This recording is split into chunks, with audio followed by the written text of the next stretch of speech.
This is episode 16 of Pitchin It With Ben. I am joined by two-time Team USA Solheim Cup member and LPGA Tour player, Angel Yin. Of course, our conversation went many different places, but Angel spent some time talking about her love of Legos, driving from LA to Florida, long drives off the tee, and greatly improved putting last year in 2020, playing well in majors, Solheim Cup, and so much more. I want to thank you all for listening and enjoy episode 16.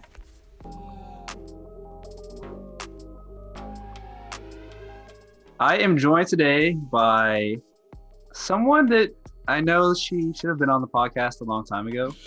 Your first one. I think your first one. Your first guest. She should have been my first guest, but better late than never. Yeah, Going I agree. into her fifth year on the LPGA Tour. Fifth season, yeah. Fifth season. It's Angel Yin. Thank you. What do you want me to say? Angel. Well, I'm sorry. First of all, I want to apologize for not having you on sooner, but I appreciate you taking some time from your day today to talk with me. Yeah, I accept your apology. It's okay. Thank you. So what have you been up to? What have you been up to? We're in January right now. The LPGA season for this year has not started yet. What you been up to? I have just been at home. I've currently not playing golf because I did, however, hurt my shoulder last year, even though there wasn't a lot of tournaments that we played.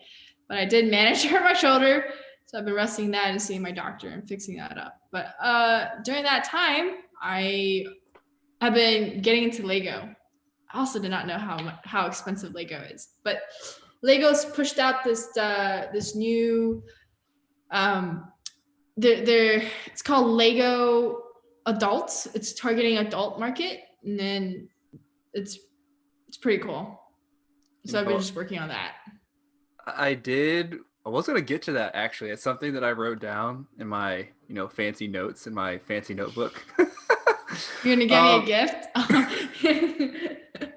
I didn't receive your Christmas gift yet, so I'm waiting on that one still. It hasn't got there yet? No. It must have been lost. It was pretty busy, holiday season so maybe it did. I'll get to work on getting another one sent to you. But no Legos. So that's interesting. I've seen a few people on tour kind of pick up Legos, but they are so different. So see, when I was a kid, I did Legos all the time, but these have totally shifted. They look so advanced. So you said, they're so detailed. They're so cool. I didn't grow up with Legos just because I didn't grow up with Legos. I can't tell you why. I did video games, Pokemon cards. Pokemon cards are making a huge comeback. It's a bit ridiculous. I should have kept I was pretty good. I was top class in our school. I had some really, really good stuff. And then long story short, I didn't do really well on my grades, and my mom, as punishment, threw all my Pokemon cards and Yu-Gi-Oh cards away. It was this big. It was so my elementary school and some other kid from another elementary school, we would just after school just trade cards. We're this and this, sure. No, not good enough. Dude, I was pretty up there. So back in the days. And I never bought a single Pokemon card. What? I never bought a single Pokemon card. Yeah, and I had all of them. I had the best stash ever.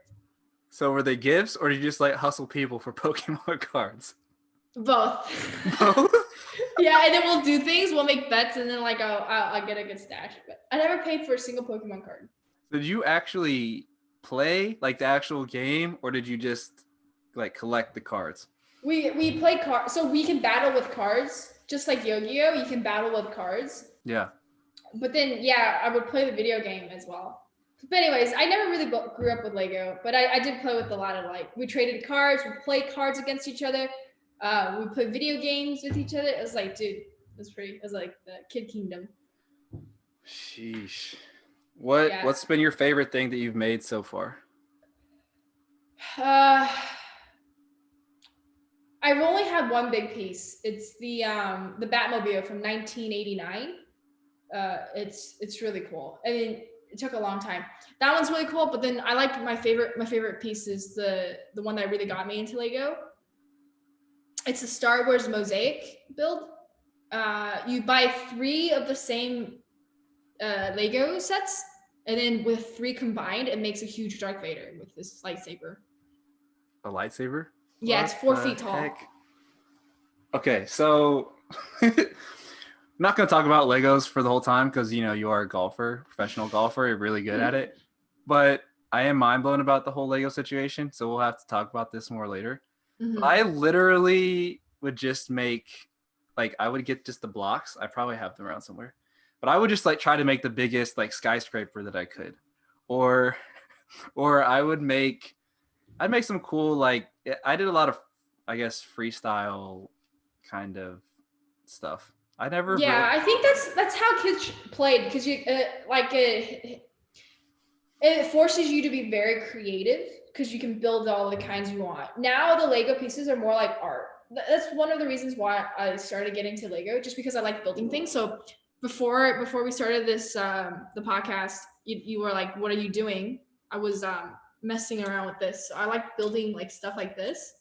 So they're it's a card holder, but you put all these metal together, and then just stuff like this. This is a very easy one that I was just messing with, but I built a little tractor, and I have some other stuff like a crown in LA, my other LA home. So I just have a bunch of this. So I like a lot of hands-on work. But then it became really tiring for the eye because they're super, super small. So I was like, I'm going to shift my attention to maybe Lego. So I tried out Lego, and I was like, oh, this is cool. I got you.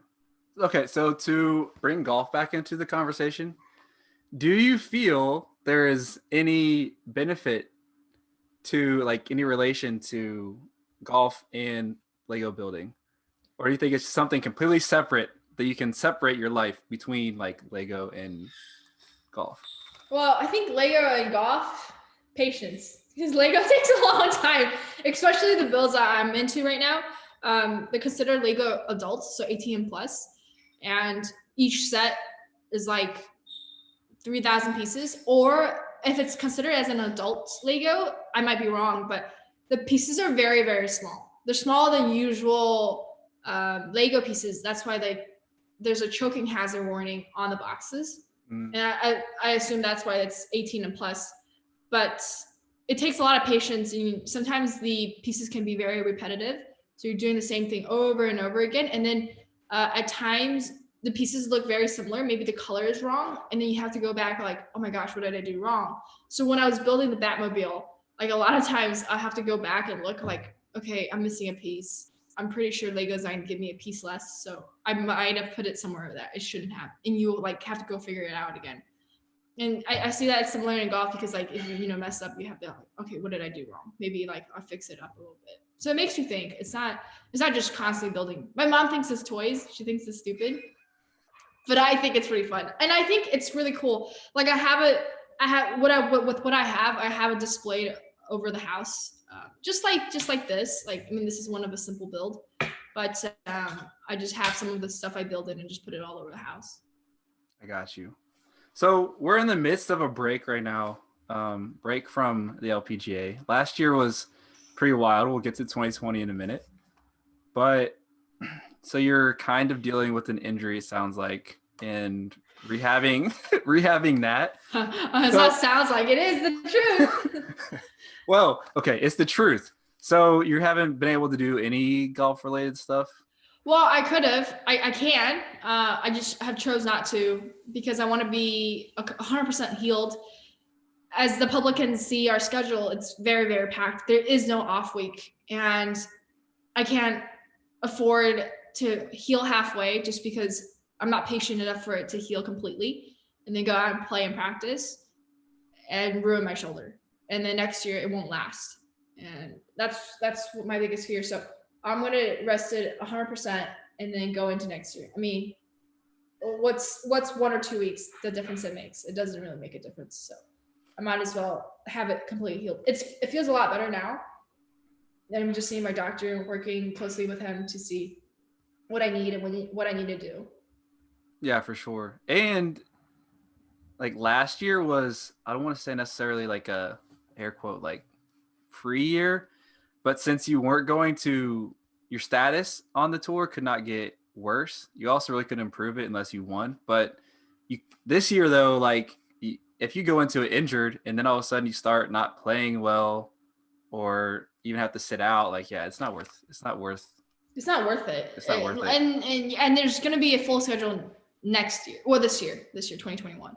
So there's going to be a lot of tournaments. What's the beginning? Like just to warm up. Yeah. Just treat it like a normal season. It's not going to be like last season. So might as well go back to 2020. So it was a pretty, I know there's a lot of adjectives we could put into that year. It was pretty not fun in a lot of ways, but there's a few positives too, I guess. There's a lot of adjectives, not fun. Well, all the adjectives I was thinking of, I don't really want to say out loud, but why? Are they ATM plus language? I don't know if that's an adjective. Yes, the adjective expletives, they're 18 plus. And look, like in the podcast world, there's a lot more freedom, but I haven't really set my podcast up to be in that kind of situation. You know, if you let a word slip, it's fine, Angel. I'm not going to be mad at you. But it was just so strange last year. So you had this break. And I'm trying to think, probably if you're a professional golfer, you have not had a break probably your entire life. And as like a break that long, like where you actually got to stay at home and like, you're at home for a long period of time. So at that last year, whenever the first few events got canceled, it was apparent that there was going to be a significant break. You weren't injured at that time, right? No. That's the funniest part. I was healthy. So and then you were in LA, right? At that, or in California when it first happened? And yeah, I was. So restrictions were kind of tough there, right? Like they closed even golf courses for a little while. Correct. Yeah. So I guess, and you weren't into Legos yet. What were you doing in your free time then?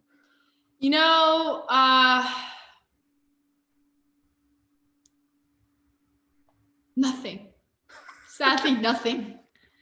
You know what we really did do though, when the pandemic started, which was good because it kept me busy. Lizette asked me if I could join her on her live. And I was like, yeah, let's do it. Because she started doing lives. I was like, okay, this is pretty cool.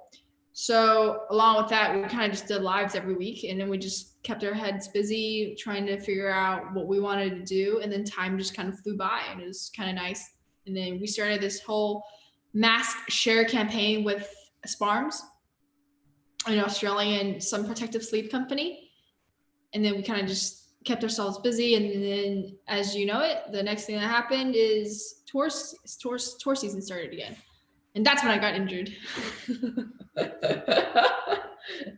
So were you able to play at all during the, like, after restrictions lessened up a little bit? Yeah, so I mean our course is closed for a long time, but before our season started again, it opened. Got you. So I was able to practice and play and do my stuff. By the way, you did have, you're talking about those lives you're doing with Lizette. I remember one of the first ones, you and your mom, which you seem to take most of the credit for, but drove from LA to Orlando. It's not, I'm seemingly taking credit. I drove all the way because she goes, one day she wakes up. So you asked me what I did during quarantine. I did nothing. But then she, like, because we were doing nothing, she was so bored. She goes, Angel, let's just drive from here to Florida. I was like, Yeah. Me thinking that she would do a lot of the driving because it was her idea. Wrong. I drove. She barely drove. She barely touched the car. She was like, I'm tired. Okay, so to be clear though, when you were on Instagram Live, you were not driving. No, you still remember Baton Rouge? Oh my god. Yes. Baton Well, Rouge. I completely forgot that it's called Baton Rouge. And then I was like sleep deprived, obviously. I see the name and I'm just pronouncing how I see it, but obviously the English language is somewhat funny. It's French, right? Baton Rouge is like French. Yeah, I believe so. Yeah, and then it's called Baton Rouge. Oh my goodness. I do remember that. You everyone that was watching that live. And we held up our part of the end, even though I was on a road trip. I was still able to do it live. You did. And did you guys stop at all, or was it like the No, so during that time, we didn't feel like it was safe to stay at a hotel. We're just like, might as well just drive all the way to Orlando and then just have a good night's sleep. So we kind of just stopped at a rest area, and the funniest thing, the only rest area we stopped at was because my mom wanted to sleep. And it was her turn to drive. And then I woke up, I was like, where are we? She goes, oh, we haven't really moved. I got in the car and I got tired. So I just stopped at a rest area and we slept. Oh my god. So for anyone that, like, for future reference, they ever want to make that trip, how many hours is it? I believe it was 36 hours. 36 hours. Yeah. You have some big states you have to get through. All those states are big. Texas is the biggest one. Texas, it's like driving in Texas feels like driving from LA to Oregon. It's like a never ending stop of LA. California, sorry. Just goes like you're on driving past San Francisco, Sacramento, and all of a sudden you look out and it says, welcome to California. I was like, what? it's super long ways up. Yeah, Florida's super long too. Like, I didn't feel like Florida's that big, but like north to south, it's quite big for sure. Because when I made the drive to Orlando a couple years ago from Indiana, I remember like it takes about 8 hours to get to Atlanta, and then like another, I don't know how far. Yeah. Oh wait, maybe it is 8 hours. It's like 5 hours for me to get to Nashville, Tennessee, and then like 8 hours to get to Atlanta. And then it depends on traffic. Like after that, Atlanta is like not fun for traffic. But anyway, I remember hitting Florida. It's like we finally hit Florida. And the destination is Orlando. And Orlando's like another 4 or 5 hours. It's just frustrating. But so on golf wise, keep getting distracted away from golf. But my apologies. When you think about 2020, what's the first thing that comes to mind? Golf wise? Golf wise, yeah. Less golf. Less golf. So this is kind of funny though. So I remember yesterday, a couple days ago, actually, I was talking to my mom, and she was like, "Hey, did you see Angel was third?" And I was like, third in what? It's like the LPGA started releasing like their social media, these stats, like season stats from 2020 and rankings, like who's first, second, third, like top three in different categories. And I was like, did you see something? I was like in driving distance. And she's like, no, putting. I was like, putting. Oh. I was like, oh, so third. I was like, what? Dang, I know I putted well, but I didn't know I putted that well. I mean, honestly, putting saved me a lot because my arm was so messed up. I was hitting my driver like 250, 260. Yeah. Like I couldn't hit my clubs. And before, during the quarantine, because I was like, I started working out, being more active as well, because I just kept up and I became stronger. I was hitting my 6-iron further than last year, 2019. But after the injury, my 6-iron would go like 150 yards, 155. I'm like chipping everywhere. It was really, really bad. And it was very disappointing. Like I was very disappointed about the situation, but my putting really was there. And then like even chipping was hard because it was like, I think I irritated my nerve. So it was like something that I've never experienced before in my career. But yeah, putting did save me a lot. I didn't know I was third. That's pretty amazing.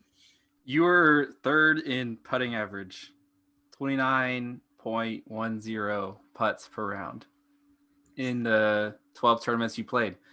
Yeah, and I do feel bad because my initial reaction was like Angel? Like, are you sure? Like, this is the right category? Yeah, I should be in driving distance. Watch my driving distance. I'm like 12th, 15th. I think you were 17th. But yeah.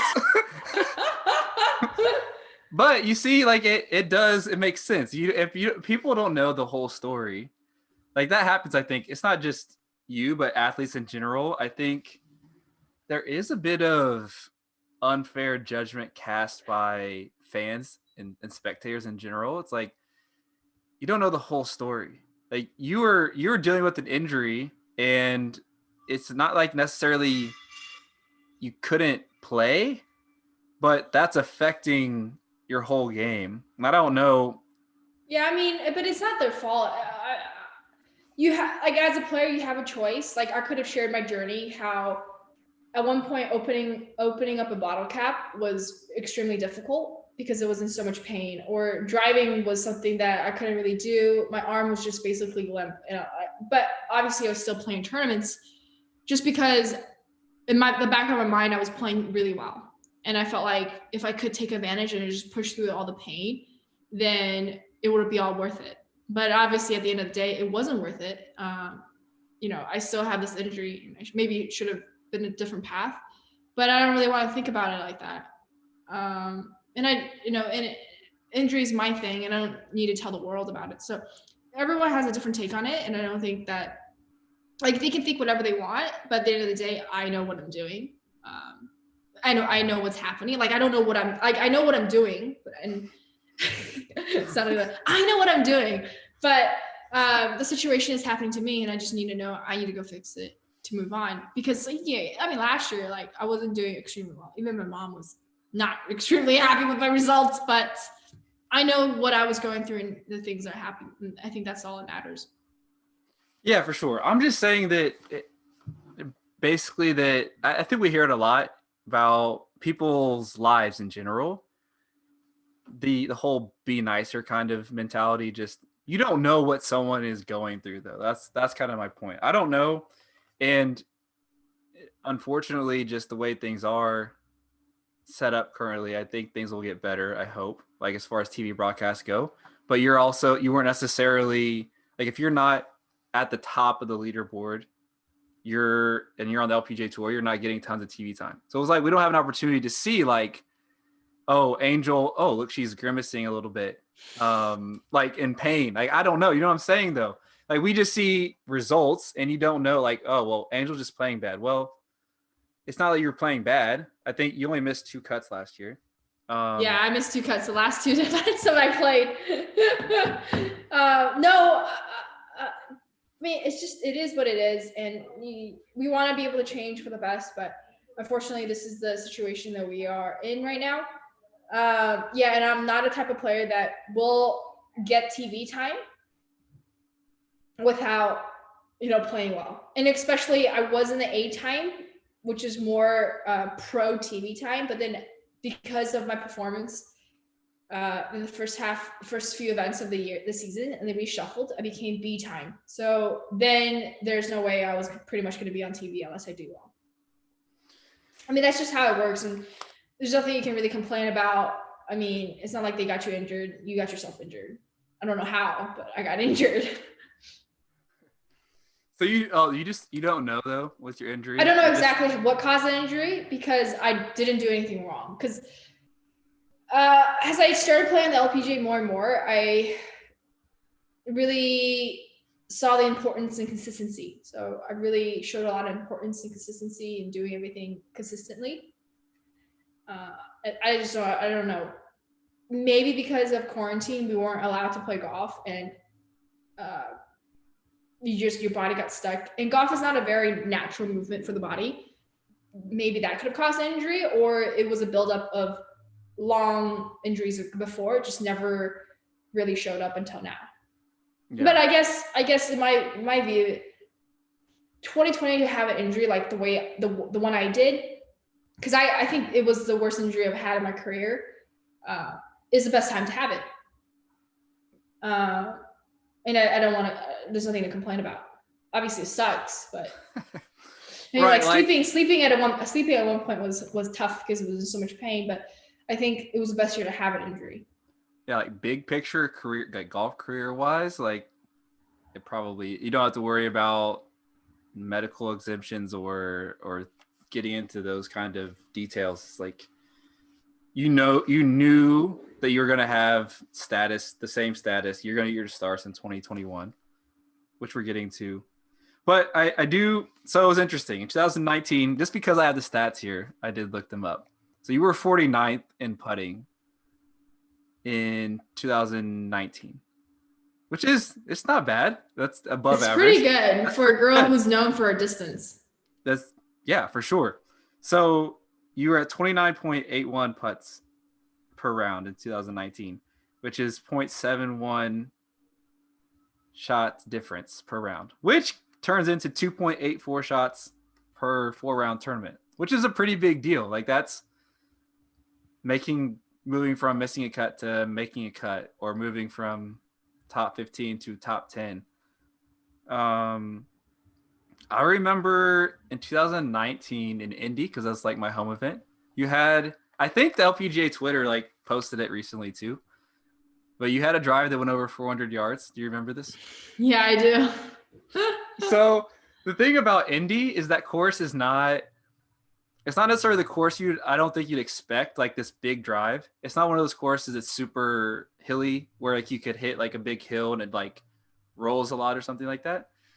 That par 5, like, is there something special that happened on that? Well, hole? I was downwind. And I hit a good drive, so it just flew that far. It didn't hit any car path or anything. Yeah, that's what I'm saying. I think it was also a record of the longest drive on LPGA. If I could be wrong, but that was the longest drive. But the funniest thing about the distance with me, I came onto LPGA Tour, and people still know me as one of the longest hitters on tour. But throughout the years, I've kind of told myself and trained myself that distance doesn't mean everything. And I kind of let go of that ego of being the longest person, because it really did bother me if I wasn't like the longest in the group. But throughout the years on being on LPGA and playing, I kind of let go of that big ego I had. And I think it prepared me for last year, because I could be the shortest in the group. But that's okay. Or I'll just be playing the same distance as a lot of people, but that's okay with me. Maturity coming from Angel Yin. Oh my goodness. Not that you've been lacking maturity. That's not what I'm saying. But it is interesting to me, the distance thing, because we have started to shift. We haven't really hit it yet, but there are players on tour that we're starting to see more longer players on tour, whether it's like Anne Van Dam or Maria Fassi or Bianca. Like, I think you're up there, non-injury, Angel. Like, you guys are kind of in a separate category. The thing is, the success, meaning wins, the wins haven't necessarily come for like the super long hitting group. But I think that which is just a matter, like, you guys are all young. You guys don't have that many years on tour, like, relatively speaking. And the thing is, though, you've had quite a bit of success, though, like Solheim Cups and your major championship finishes, which I do like want to talk about. You play so well in the majors. Like, you played really well. Thank you. You played so well in the majors. We have to have a discussion with Evian, because Evian hasn't necessarily been the nicest to Angel to this point, but Evian and U.S. Women's Open have really been my Achilles heels. I can start off the conversation. So U.S. Women's Open, I've played it. My first one, you can correct me if I'm wrong. My first one I ever played was when I was 12 or 13 at Blackwell Front, and it was the year of 2012. I could be wrong. I think you're right. You were the youngest or second youngest ever, I think, at that. Yeah, I was the youngest at that tournament. Yeah. Anyway, so I've played a lot of U.S. Women's Open, made one cut, finished second. Yeah. So I come to a conclusion, the next time I make the cut, I'm going to win. So that's my conclusion. Evian, my gosh, it is a tough course. That's all I want to say about it. Just a tough course. I made the cut. Like, making a cut there is like, hallelujah. I did really good. Like, I patted myself on the shoulder and like, yeah, you did good. You accomplished your goal that week. Well, so it does make me wonder though, because Evian, okay, A&A and Evian, they are the same courses every year, so we know those. But is there a thing? I think there definitely is. We've heard comments from other people before, but for you, like, are there courses that just you feel more comfortable on? You look at it, you're like, this is good, and maybe there's some courses like Evian, you're like, maybe you just don't ever feel comfortable. Well, Evian for one it's not like it doesn't make me feel comfortable. Like, I'll go play and be like, it's okay. But it's just a course that's so Mickey Mouse. It's like, you can't do anything about it. And obviously there's people who play really good at it. I just haven't found the thing to make me play well there. I'll get over it at one point in my career because I'm going to play well there.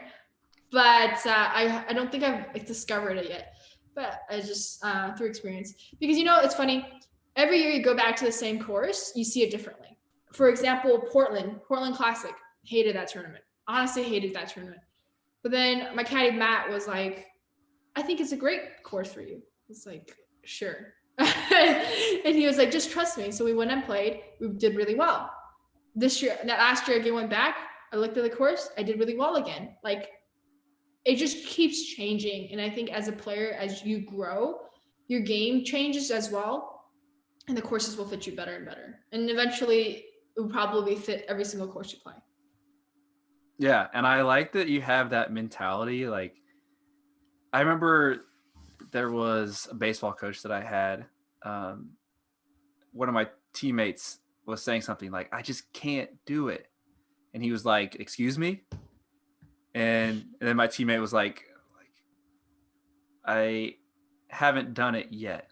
Like, something like, okay, fine. Like, it's not that I can't do it. It's just that I haven't done it yet. Like, I'm going to get there.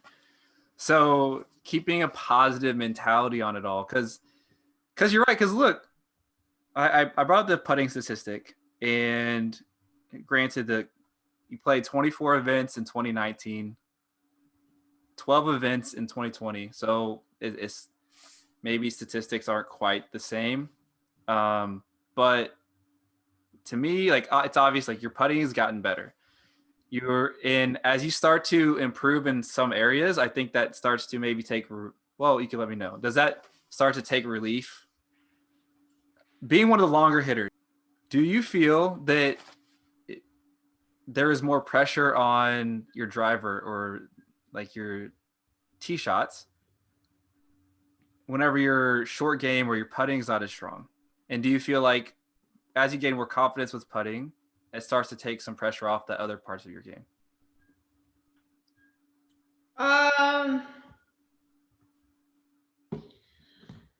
Yeah, for sure. I mean, being good at one part of your game, obviously, it puts confidence in there. So when you are not as sharp on your other, like, approach shots, you know that you don't have to hit it 3 feet. You can hit it 20 feet and you'll make the putt. Obviously, then in the back of your mind, you're like, okay, I don't need to work that hard to hit it there. I can just hit it anywhere on the green and I'll make the putt. That's it. because I have the putting there. Or when you have an advantage of driving well, then you're just like, well, I'm going to have a wedge in no matter where I am. That's all I need to do from there. I don't want to short side myself.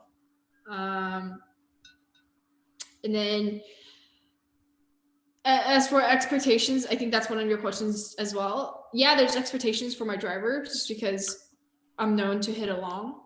But I mean, like, at the end of the day, they're looking at my score. They're not looking at how far I hit my drives. Angel hit it 300 yards, but she didn't do a lot well this week. No one really cares. We're not at a long drive event. Our focus is more on overall game and where you finish in the leaderboard and if you win a tournament or not. So I think that's my main focus instead of trying to hit it as far as I can. Yeah, well, it's funny because at the end of the day, all that matters is how few shots you can, like, if you can get the ball in the hole less in fewer shots than anybody else. And so it's kind of two questions. Are you a goal-oriented person? You didn't know that you were third in putting last year, but until I told you. But do you follow statistics? Like, do you track numbers or stats or anything? No, I don't. For two reasons. One of them is that I know, like, I'm the one that's playing. So it's funny. Like, I did another podcast yesterday with Abby, and she asked me if I track my Rolex ranking. And I go, no, I don't, because I am playing. If I'm playing well, my ranking's going to go up high. If I'm playing bad, ranking's going to go down. Like, I know. I will probably only check if I need to know something, like how far I'm away from it. But in the back of my mind, I don't need to check, because if I play well, I'm going to get in. If I don't play well, I'm not going to get it. And it's something that I don't need to, because looking sometimes at the rankings will only put more of a negative effect or put more expectations on you. And I just don't think that mentally it will help you anyway. And the same thing that goes for stats. I know I'm putting well, then I'm putting well. I know I'm chipping well, I'm chipping well. I know I'm hitting it good, I'm hitting it good. I don't need to go to the stats and see where I am, unless there's a prize. But see, like, there's no reason for me to go check. To me, it doesn't make any sense why I would do that. Driving distance. Yeah, even for driving distance, it was, unless I need to go brag to someone about it, like, I don't need to go check. Like, I know how far I hit it. And, I got you. Yeah, and then the stats, for example, driving distance is only 2 holes out of the whole entire 18 holes. It's not that consistent. Sometimes the holes that they do is you're gonna have to lay up. Then there's an inaccuracy in there. So in the back of my mind, I know what I'm doing, and because of the inaccuracy, I don't really like to go check. Yeah, I mean, I was gonna get into, like, driving distance, but it doesn't. I was kind of thinking similarly to you. It's like, we know Angel, when she's healthy, she hits it far. Numbers don't really necessarily mean, it's not the end all be all kind of thing. Yeah, like, if I'm hitting it 300 yards and all of a sudden I hit it 250, like, there's something wrong. Like, you can't just yell at me for it. There's something wrong with me. Well, something happened. Also, the flawed system that is tracking, like, flawed system of tracking driving distance, is that you have those limited opportunities. And, like, okay, on a tournament, that hole they might choose might be into the wind, might just so happen to be into the wind, and all these things happen. You hit it, like, short, but everyone's hitting it much shorter. Like, there's so it is what it is.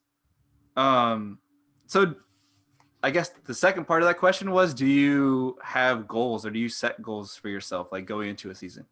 I do, for sure. For example, going to this year, I want to be able to make Solheim. That is one of my goals. I have a few goals, but that's one of my main goals, to make Solheim, especially since it's going to be at Inverness. I love that golf course. a Donna Ross course, really well designed, and it's in America. So I want to be able to represent my country and then take back the cup. Yes. Okay. So we can transition to Solheim Cup, because Solheim is where I really got introduced to you in 2017. So 2017, like my first year covering the LPGA Tour. I had watched the LPGA Tour, and I mean, it's not like I just randomly, like, all of a sudden start covering women's golf. Like I knew women's golf. I knew the LPGA Tour pretty well. But that was your rookie year. And I do remember, I don't know if you remember or not, the first time I talked to you, I forget actually the article that I was writing, but I interviewed you after a round at the KPMG Women's PGA at Olympia Fields. Was that? I thought I met you at Indiana. No, so it first was KPMG this summer at Olympia Fields. Oh, okay. You were rocking a Groot hat. Oh yeah. Probably sounds like me. Either a Groot hat or a Kanye hat. I think it was one of the two. It was Kanye hat was my favorite one. You were wearing a Groot hat though, because I remember you being like, Angel. I was like, yeah. I don't know who Groot is, and you were like, what? Yeah, I can't believe you don't know who Groot is. That's still shocking. Well, it happened. So it's like you telling me you don't know who Grogu is right now. Baby Yoda. Oh. That's his actual name, Grogu. Grogu? Yeah, it's a great name. Well, thank you for informing me. So that's when I first was like, okay, it's Angel, because I wanted to talk to a rookie. Whatever the article I was working on, I wanted to get perspectives from different players. I was like, a rookie. Oh, look, Angel. She's doing pretty well this year. Let's go talk to her. So you were kind enough to talk to you there. Just like I'm kind enough to do this podcast with you. Just like you're kind enough to do the podcast with me now, like 3.5 years later. So then the next time though was Solheim Cup. And that's where I really got to see you, because there's so limited people there. So you can really see everybody. At a normal LPGA Tour event, you have up to 144 players in the field. You just can't see everybody, no matter how much you want to. So getting to see you there, and I was like, oh my. The first thing I did notice was how far you hit it. And I was blown away, because to that point, I'm trying to I really don't think I'd seen anyone really come close to you. That week the adrenaline was in. I was hitting it massively further than I would usually do. Obviously I have the distance in me, but it was amped up for sure. So you have that first tee, it's fairly unique to me, because I use iron. Iron or 3-wood, or I could have reached the green with a 3-wood, but I never did. I knew that driver would have been over the green. Right. But afterwards they were like, Angel, why didn't you go for the green? I was like, well, you don't win a match with the first hole. I understand this is Solheim and we need to be amped up, and it's just for television. But I'm here to win a tournament as well and help get. I'm not here to win the tournament, but I'm trying to get a point for our team. I just don't believe that we need a point for the first hole, because we can win throughout. That's why I didn't use it, and it just was we can make birdie multiple ways. It just getting into that flow, because for anyone that hasn't been to a Solheim Cup, and that's the only one that I've been to so far. Hopefully I'll make it to Inverness this year. But that first tee was they did good. It was crazy. The vibes there. I tell people that it's easily one of the top 2 or 3 sporting events that I've ever been to. Just going basketball games or football games or baseball games or anything. I just as a spectator, I was there working, but also just there as a spectator. If you get goosebumps, it was just so exciting to be there. And so Do you remember? I want to talk about the process of going into that team. So first of all, in 2015, you were playing in the Junior Solheim Cup, though, right? Yeah, I did in Germany. So I'm wearing the Germany shirt right now. That was so. I don't think that, and I haven't looked this up. Man, I'm being like bad on my part, not doing the research. But I feel like there's not very many people that have gone like in two Solheim Cups. You go from Junior Solheim directly into the real thing. I don't think there's a lot, but I think Allison Lee was able to do that as well. Allison was? No, I don't think so. She went to college. I could be wrong. She does. Like, I don't know. She does seem like a player as possible, but yeah, because she went to college, so I don't think so. She did get in her rookie year, like me. Yeah. So, what's about first of all? What were in 2015 as playing in the Junior Solheim Cup? Did you have any visions of like thinking like I'm going to play in a Solheim Cup representing Team USA at the real Solheim Cup? Were you thinking about professional golf yet? Like, what was in 2015? Do you remember your mindset? Well, I mean, obviously, playing at the level that the junior golf that we were playing at, our goal is to turn professional. As you can see, like a lot of girls that I competed with in junior golf are on LPGA now. It's always been a goal to play on Solheim at one point in my career when I become a professional golfer, but obviously the question is to ask if I was thinking about playing on Solheim in 2017 in the actual Solheim Cup team. No, I wasn't. I mean, I didn't think about turning professional then. Yeah. We'll stay on Solheim Cup. Like, you just have a very unique journey though, like in professional golf. But sticking with Solheim Cup though. So 2017 though, you were playing well, like your rookie year, and you end up being a captain's pick. Did you have any idea that you were going to be selected? Like, was it something you were thinking about as the season progressed, or when did you kind of get an idea that you were going to be picked? Well, when I turned professional that year, 2017, I obviously knew that Solheim was going on. And as you asked if I was a goal-oriented person, yeah, that was one of my goals. And I was like, I'm going to make Solheim. I'm going to try everything I can to make Solheim. So I just kept playing. And I said this to someone else. I wasn't on the radar of being picked. But I know in the back of my mind that if I keep playing well, I want to be noticed and I have a chance of being picked into Solheim. So being picked part of Solheim was like a huge honor, but like you don't expect it. You don't expect to pick because there's so many good golfers that anyone could have picked from. So it's truly an honor, honestly. It's a shock too. Yeah. But it just validates you and makes you feel good about it. Do you feel, well, first of all, what was it like playing with Julie Inkster as captain? Oh, it was great. I mean, I was honored to be able to have her for 2 years. This year, it's going to be Pat Hurst, she was my pod mom my first year because we have our pod systems, and she was our pod mom in 2017. So I got to know her pretty well, and I'm excited to see her as captain and hopefully play for her and for Team USA this year as well. But yeah, playing for Julie Inkster, it's really good. Her leadership speaks loud. Yeah, I feel like with Julie, of course, that I haven't spent a lot of time, like I don't know her super well, but just from the outside, like I feel like she can play so many different roles. Like a serious person. We see the very like lighthearted, especially at Solheim, that fun, like it feels almost free spirited.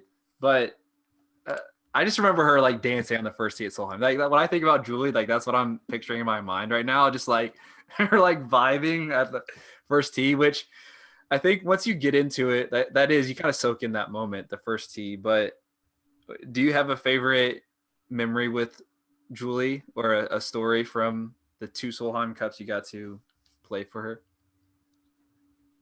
I can't think of one right now because there's so many good things about her. But I think I got pretty close with her because of Solheim as well. I mean, she's just a great person. Someone that is a great mentor that I look up to. And overall, great person. So truly honored. I like Solheim. Like, no, seriously, like Solheim allowed me and Lizette to get close. Lizette and I to get close. Bad grammar. And then also allowed, a lot of close relationships to blossom. And one of them was with Julie as well. Yeah, I guess for someone, and also just having the honor of being picked. And we talked about this already. I just feel like there's certain people in whatever sport that kind of stand out as significant figures, people that have an aura about them. I feel like Julie Inkster is one of those people in women's golf. So just a kind of a cool way for you to get introduced. Well, the thing about being a captain's pick is you learn about it, and you is that yes, you're being picked by the captain, but at the same time, the team is picking you as well. Because you think she's picking another team member for the entire team. So the team dynamic needs to be well, right? And it's not just a captain's pick, but it's the whole team validating you, like, oh, she's a good candidate, and we would love her to be on her team. So that's what also meant a lot to me, because the team picked me as well as the captain picked me. Right. Feeling like there's a reason that you were there. So by the way, okay, this is like the second moment that I have like my memory with you. So I forget the whole, I don't know if it was number 10 maybe, but I remember I was standing like there's a tee box. I was on the right side of the fairway. And I remember you were teeing off, and the ball came straight at me and ended up like, I had a duck, and I was like, Angel, and I didn't know you at that point, but of course no one else is hitting it over there. And yeah, so needless to say, you did miss the fairway there, but if my memory is correct, though, you did hit a great recovery shot there. Thank you. And you hit it so far down that like the trees were no longer trouble. So that's it's one of those things though about distance. Like, it can, even if you hit it quote unquote bad, it can still, like, you hit it far enough that you're end up being okay. I think that was one of those situations. But anyway, I remember mentioning it to you after the round in the media center, and you just gave me like a weird look. But it's fine. It's fine. It's fine. So what is this podcast? Your podcast is to bring me on. Well, I have one more story with you in 2017, because it was like those two moments. Then there was Indy. So the Indianapolis Tournament. So I remember, like, it's about an hour away from where I live. So I told my mom and dad, I was like, you guys need to come. They're not big golf people, but I was like, this is an opportunity to see like these amazing athletes and golfers in person up close. Like, you need to go. I was hyping you up so much after that Solheim Cup. I was like, oh my gosh. And everyone was talking about how far you hit it. But legit though, the thing is, especially in 2017, there's just not a lot of players that hit it. Like Lexi hits it far, and like Sunghyun hits it far, or Area hits it far, but you were at like just a different gear than those three. Not that they. Thank you. You're welcome. So I was like, you have to watch her. Like, just watch her hit a few drives. Like, just watch her hit a few tee shots. Were they disappointed? No, they were not disappointed. No, they were amazed. The most amazing thing was that during, again, I don't know which hole it was. Maybe I say that, and then like I remember. No, I don't. Maybe 13. Anyway, you'd hit your approach shot in, and I was at that hole, and then you just came over and started talking to me. And I was like, what is going on? I was like, who talks during the middle of a round? Like, oh yeah, you were starstruck then, and now you're just like, yeah, just another conversation with Angel. starstruck. Yeah, maybe I was like, oh my gosh, Angel Yin. She's walking towards me. Like, yeah, looking around. This happened a couple times, like that moment where you're like Me? But you just came over and talked to me for a minute. I forget what we talked about, but my parents will still bring that up. They're like, Angel, I can't believe that she did that. She just talked to you during the middle of a round. Like, that's the thing. That's not like a common occurrence. So I don't want people to think that like LPGA golfers are out here Talking to everyone. But I was thinking about that earlier, how the LPGA is different than any other sport. Just that I think, for the most part, the golfers, the members that make up the LPGA are so much, well, accessible is one word, but the like considerate and you can, it's just a better feeling environment, I think, watching an LPGA event. So like, I'm not saying that LPGA players are going to come up and talk to you during a round, but I'm saying that there's a chance. And if you're somewhere else, that's not happening unless you're like following Phil's group and you, like if you're on the PGA Tour, maybe Phil will say something to you, but anyway, enough of that's my Angel stories for when I first met Angel, and then she went on this like, didn't talk to me for a while. Still trying to. What is this podcast? You became friends with better people, and then the profile pic. Yeah, so. Oh, whoa. Okay. You got too big time for me. That is not true. Don't even go there. I thought you got too big time for me. All right, continue on with your podcast, please. So, okay, we'll get to 2021. Not a lot, but and we know that you're recovering from injury. This year, though, is super, like the schedule that's out, of course, depending on how the pandemic goes, we don't know exactly how many events, like what might change. But as of right now, I think there's 34 events on the schedule. Is there anything specific you're looking forward to this year? Or just... I want to go to Asia. I can't wait to go to Asia. I miss Singapore a lot. I made some friends while I'm there, so I am excited to go to Singapore, especially to eat the chili crab. Big crab fan. It's really good. So I'm really excited for that. Probably the most look forward to tournament in the first half of the schedule, even though it's going to be in May or April, which is going to be really hot. But just excited to be able to compete on a regular schedule. I think 34 events is like a lot of events, but. Well, it feels like I think kind of normal schedule, except normally there's breaks. Yeah, except there's breaks. And like Australia would have happened or would be coming up. But this year also has the Olympics and Solheim, which just adds like more to the compression, like trying to get everything in. Mm-hmm. And especially since this year the Ryder Cup is going to happen as well. Not that it's going to affect our schedule, but it's going to be like a lot of things going on in this year. And hopefully towards that, as we all wish for, the pandemic to slowly go away, everybody get healthy, and then maybe some fans to come out as well. Yeah. Oh my goodness.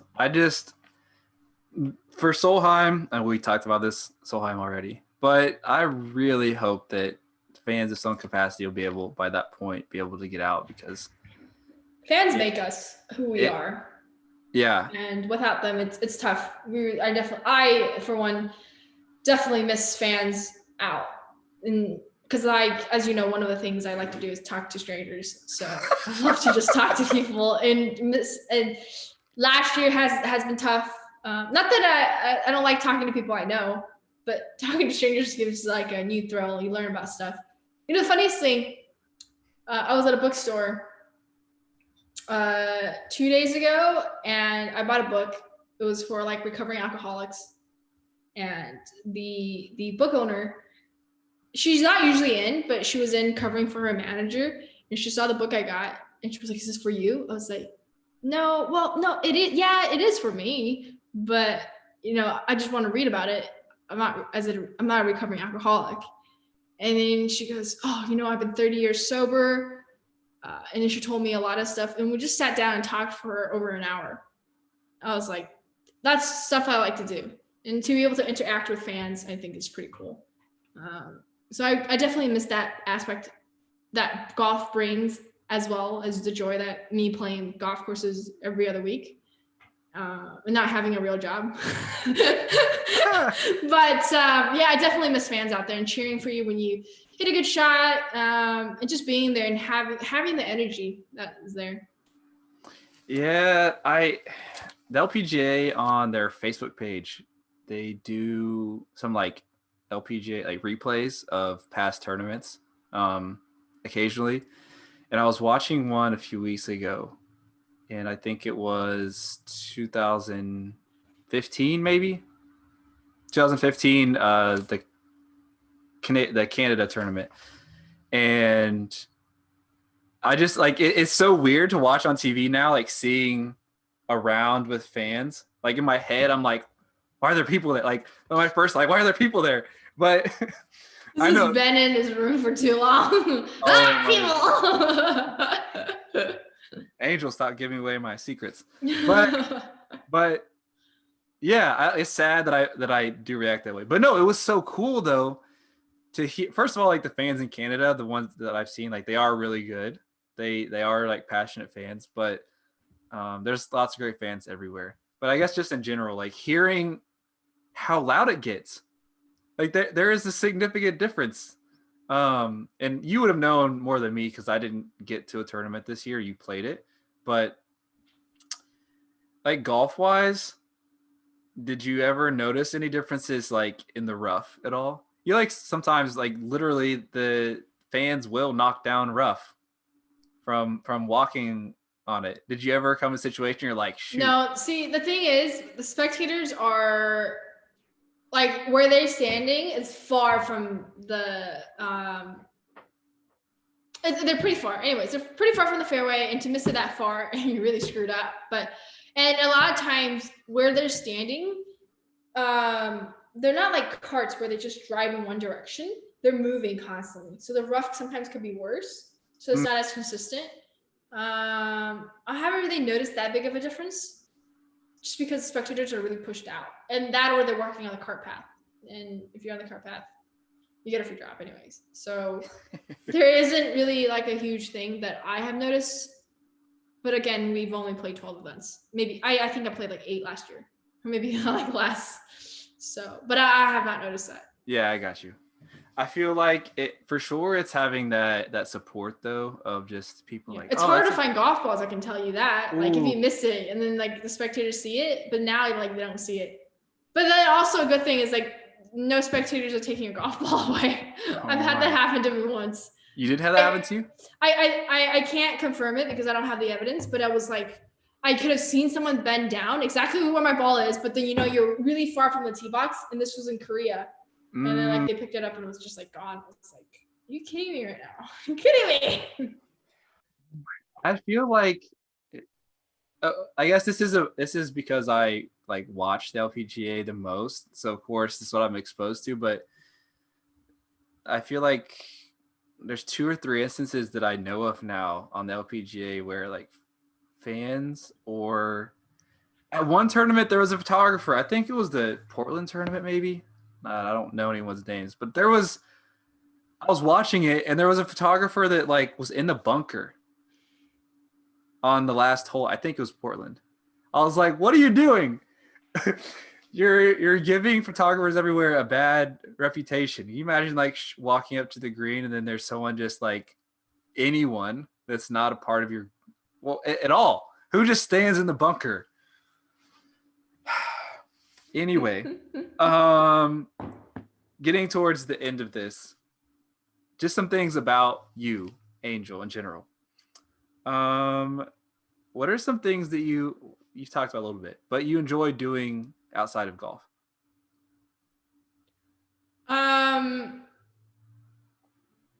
Well, like we talked about in the beginning of the podcast, I got into Legos. I like building things, so small things just to build with hand is nice. I used to like reading a lot, but then I kind of gave that up. I'm picking that up again, as you know, that I went to the bookstore and talked to the book owner for over an hour. And, you know, I like hiking a lot and fishing. So I just like to be outdoors, not always indoors. Hopefully that, like we can hike down in California just with the mask on in some areas, but like Florida it's tough because there's no place you can hike. There's no mountains. Everything you look at is flat. So it's a bit challenging there. But fishing is one of the things I like. I fished with Brittany Lincecum and Chris Tamales. They were kind enough to take me on the boat, so it was really cool. So I like to do that a lot. I want to get back into, when I was younger, my mom planted a lot of trees. Not just trees, but like fruits and stuff, and vegetables. So we had a little garden. We want to do that here in Florida, even though it will probably be in pots because our HOA says we can't plant it into the ground. So we'll have to just do it in pots. But that gardening, Legos, hiking, fishing, and reading again. Well, what about your like in an hibernation? I like to hibernate as well. Sleeping is one of my favorite things to do. That too. What's your record time again for most hours? I think so. It went up from 17 to 19.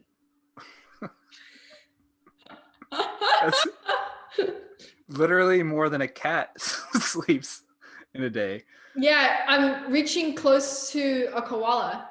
A koala sleeps around 18 to 20 hours a day. Oh my! Of course, they're only awake for 4 hours.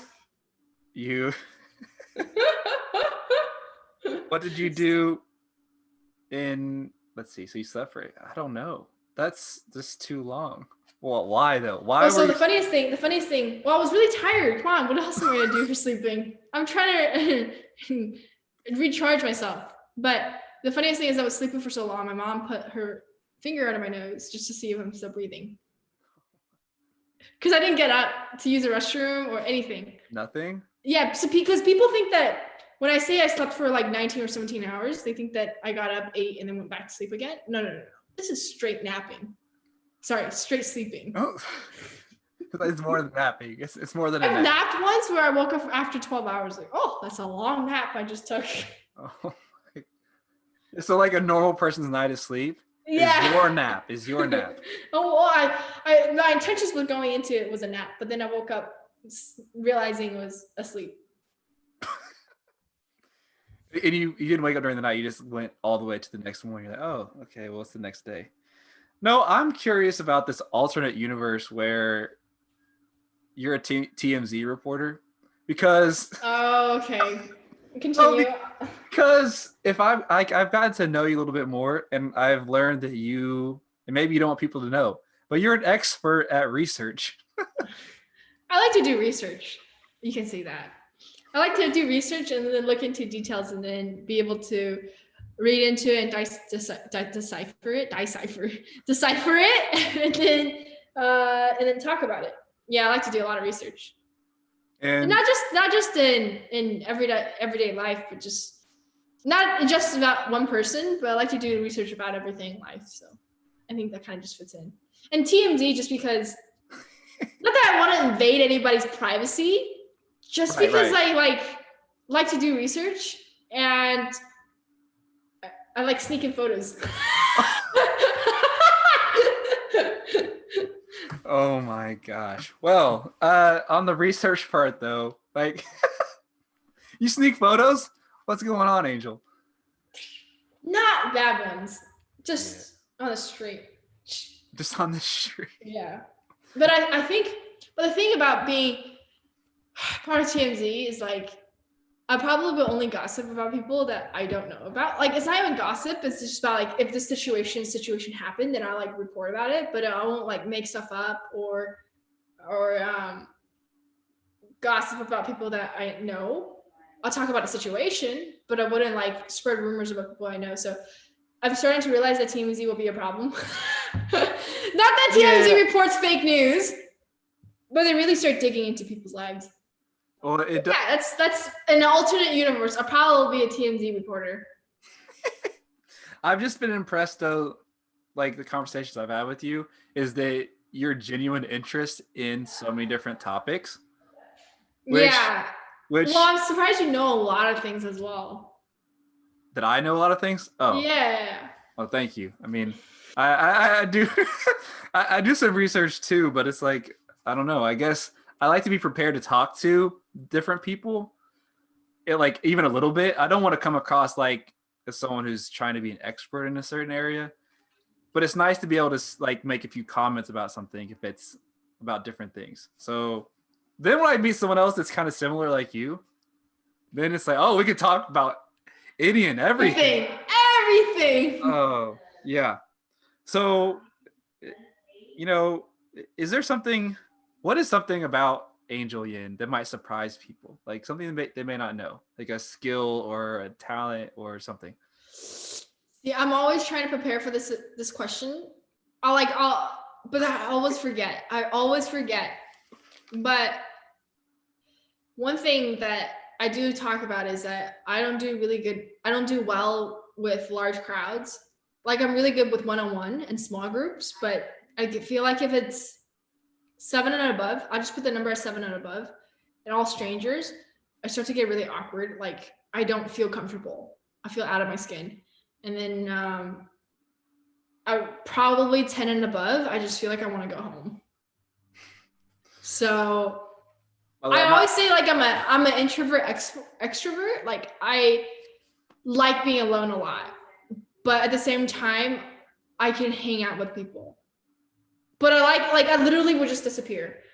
I'm so bad at texting. That's one of the things I want to get better this year.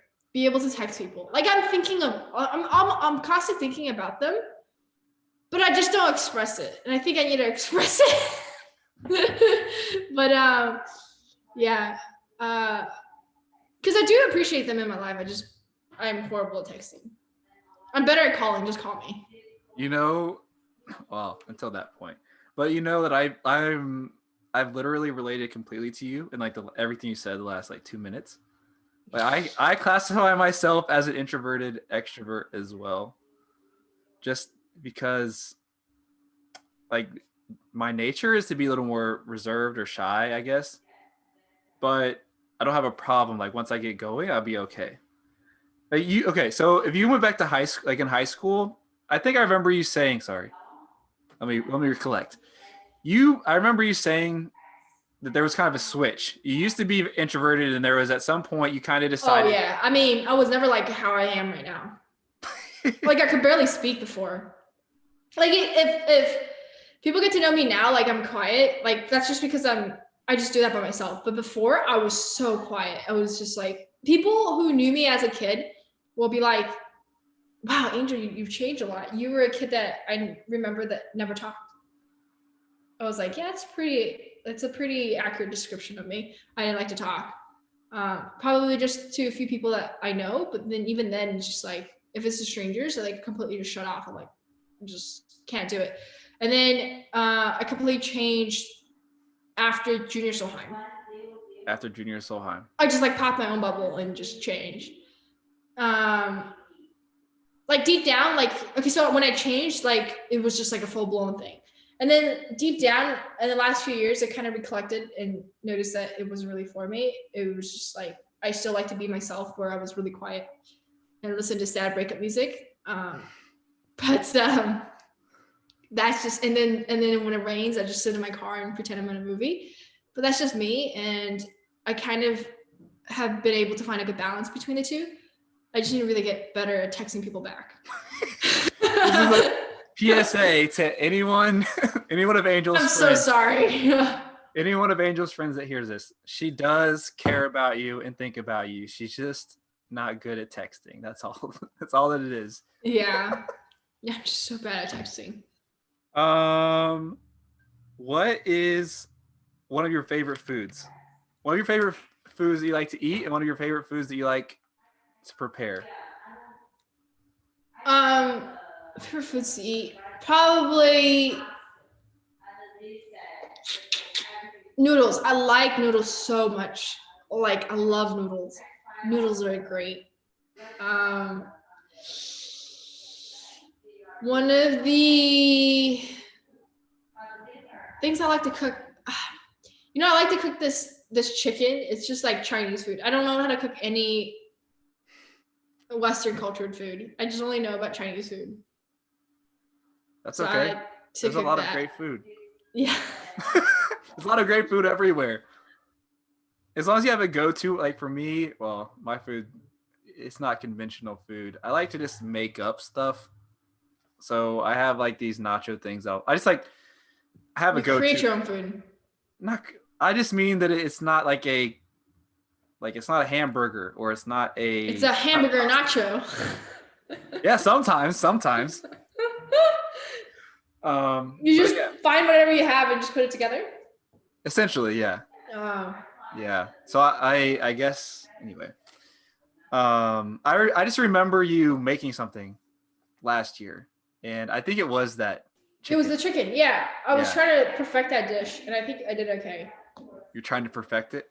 Yeah, I just learned the recipe, and I would like to learn, do it a few times to get it right and memorize it. And then I started cooking a lot because of the pandemic, and then I kind of calmed down a lot, and I stopped cooking that much because my mom was like, "You're eating way too much." I was like, "Oh, okay, sure," but I just yeah, I like simple stuff.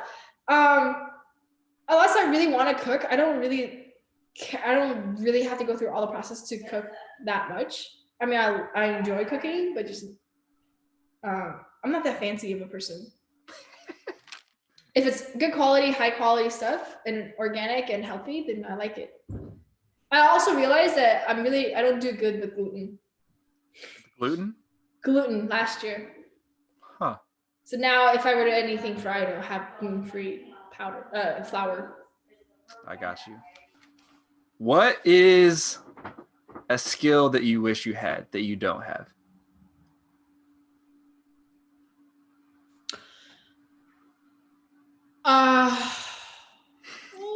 This is a good one. A skill that I wish I had that I don't have.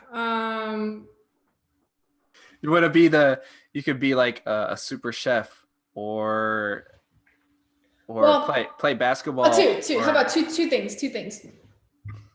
Okay. One of them is a surgeon, to be able to, give people surgeries. And then the second one would be being I feel like I'm not a bad chef, but I feel like if I have more talent to become a better chef, that'd be pretty cool. Okay, last one, drawing. Drawing would be really cool. I'm not great at drawing, but I'm not the worst one. I'm not great though. I wish I was a better artist. You're past the stick figures, but you're not making stuff you hang in a museum.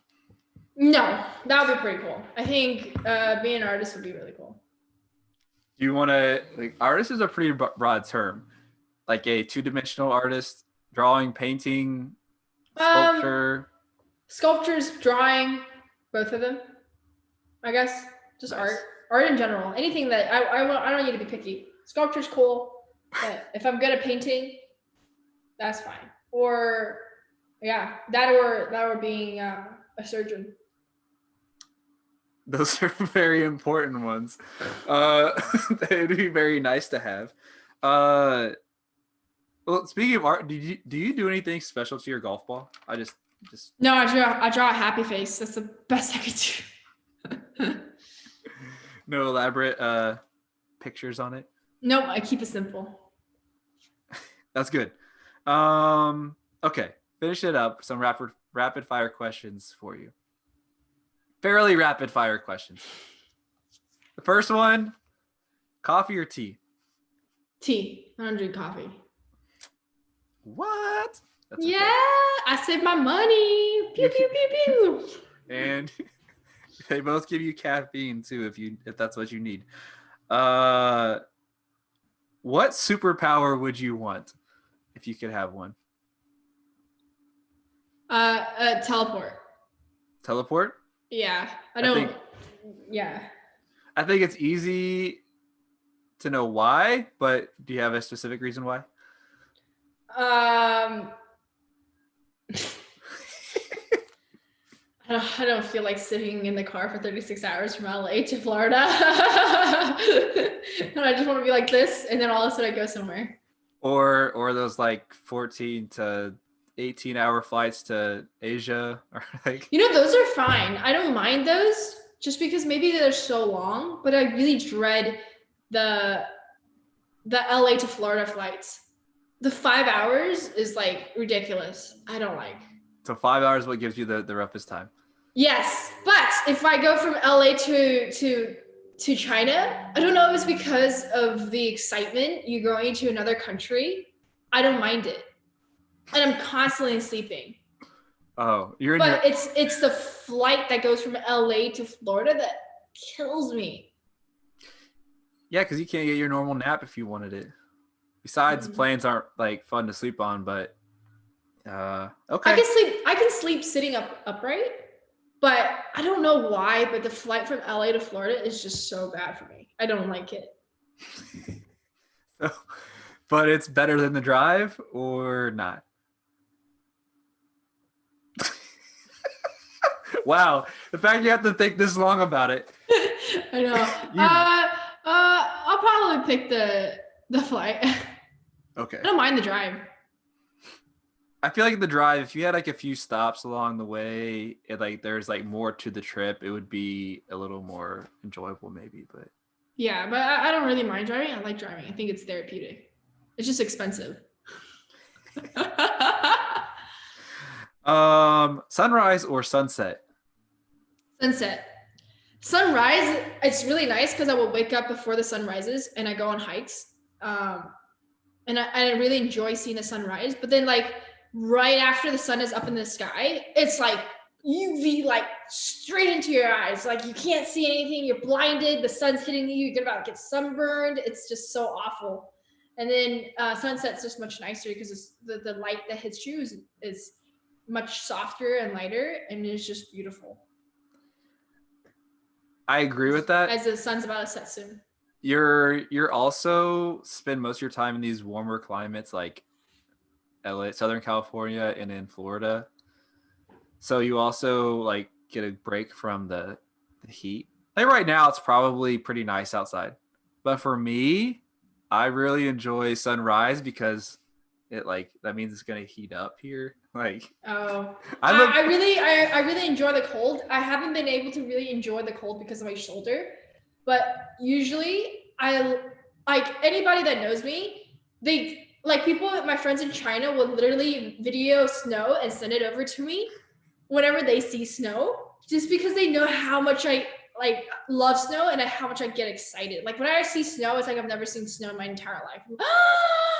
Snow! I'm like, guys, do you see this? Like I am like on adrenaline rush. I see snow and I freak out. It's like the best thing in the whole entire world. Do you like to do snow-related activities, or you just like to see snow? I just like to see snow. I try snow-related activities, and I think that I need more practice. Ice skating, not my thing. Skiing, No? I just guess I don't like the gliding feel. Okay. That's all right. Well, my next question was what your favorite season is. And I know you live in two places that don't necessarily have anything but summer. Anything but summer. I like spring, fall, winter a lot. You just don't like So you chose a profession that keeps you in like. But you know the funniest thing, after my injury, I started to really like warm weather. Like I would play in like 100 degrees of heat rather than cold.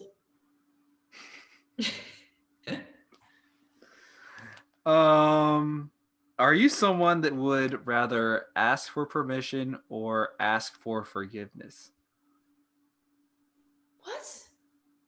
So say like you get to a situation where you should ask before you do it, or would you do the thing and then knowing it's wrong and ask for forgiveness?